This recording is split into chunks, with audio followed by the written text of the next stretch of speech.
Fala aí, gente boa! Wanderson iria por aqui e vamos para mais um vídeo nesse canal aqui que a gente está tentando movimentar.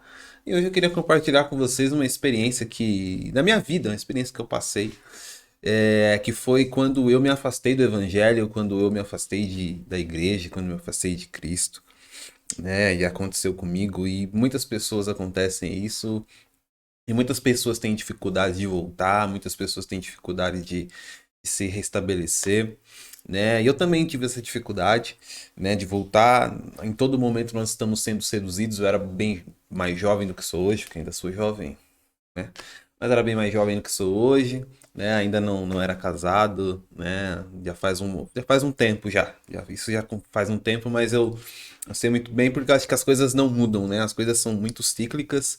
Eu queria compartilhar um pouco o que aconteceu comigo. Eu era um jovem cristão, é, fazia parte dos jovens da igreja, fui líder de jovens, inclusive. Eu não lembro se nessa época que me afastei eu era ou não, mas em todo momento nós somos seduzidos, né, a fazer coisas que de fato agradam a nossa carne e desagradam o nosso espírito, enfraquecem o nosso espírito, né? Então, uma coisa, por exemplo, que nós devemos enfatizar é que para os jovens, principalmente, é que o pecado é bom, né?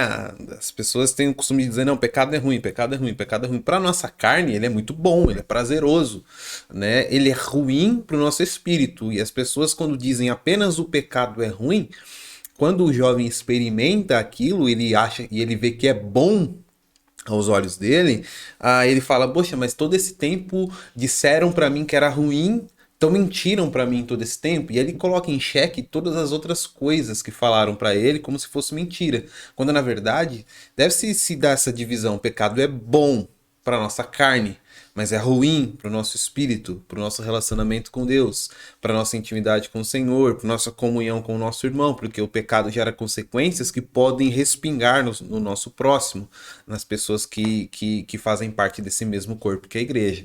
Né? Então, eu, como qualquer outra pessoa, era seduzido por coisas pecaminosas, obviamente, né? Mulheres, lembrando que faz um tempo, era um jovem cristão solteiro, né? Rolezinhos, baladas e tal.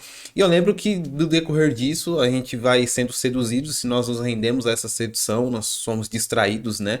Eu tenho aprendido que quando o inimigo ele não consegue nos destruir, ele vai tentar nos distrair. E batata, né? Você vai diminuindo o seu vigor espiritual, você vai diminuindo as suas disciplinas espirituais, de meditação na palavra, de oração, e você vai sendo seduzido por coisas que agradam os seus olhos, agradam a sua mente e tal, o seu corpo. E aí eu lembro que eu me afastei completamente, assim, comecei a ir pros pagodão da vida, né? Comecei a ir pros pagodão da vida, comecei a beber, né? E tal. Aí chegava em casa muito louco, minha mãe cristã, né? Chegava em casa muito louco, chapadão, no pagode, fedendo a cachaça, cigarro. Eu nunca fumei, mas os outros fumavam, né? Ao redor você chega com aquele cheiro impregnado e tal. E era. E eu isso não vale para todas as pessoas, como eu disse no início, é uma experiência pessoal. Eu sempre fui um cara muito decidido, assim, né? Quando falava, não quero fazer isso, eu não quero fazer isso. É muito louco isso, né? Mas eu lembro que para voltar, assim, pra igreja foi um pouco difícil. E eu lembro que às vezes tinha cultos que me chamavam e eu ia e tal, mas não tinha aquela pegada de, quero voltar pra igreja. Mas em determinados momentos da minha vida, assim, depois de uma semana de bastante rolê, de sair e tal. Eu lembro que às vezes eu sentava no fundo da minha casa, sentava e começava a chorar, assim, sem motivo, né? E não era saudade, era um vazio. Era um vazio existencial. Não era saudade da igreja, mas era um vazio existencial, tipo, perdeu sentido pra mim. E na igreja, querendo ou não, por mais que eu era seduzido, eu tinha um propósito, né? Então, cumprindo esse propósito aí, meio que você é preenchido. Não que o propósito deve te preencher, mas já aconteceu comigo do propósito ser o meu norte ali, aquilo que me guiava. Quando na verdade Cristo deve ser o que nos guia, né? Mas eu lembro que muitas vezes eu parava assim e chorava sem saber o motivo, né? Até que eu realmente percebi que ali não era o meu lugar, sabe? eu percebi que ali não era para aquele lugar que Deus havia me chamado, não era para os pagodes e tal, mas mesmo assim eu não voltei de início. Eu lembro que eu ia para os cultos aos domingos, e aí eu ia para os cultos aos domingos nesse processo de retorno. Eu ia para os cultos aos domingos e depois dos cultos eu ia para o pagode. Aí eu ia para os cultos aos domingos, aí depois dos cultos eu ia para o pagode. E aconteceu muitos fins de semana, muitos domingos isso. Ia para o culto no domingo, saía e ia para o pagode. Até que chegou um dia, sem que forçação de barra, sem eu perceber e tal, eu percebi que o seguinte, eu fui para o culto e fui para casa, não fui para o pagode. No domingo seguinte, fui para o culto, saí do culto, fui para casa. Quando eu percebi, eu já estava meio que voltando assim para a igreja, meio que dentro da igreja.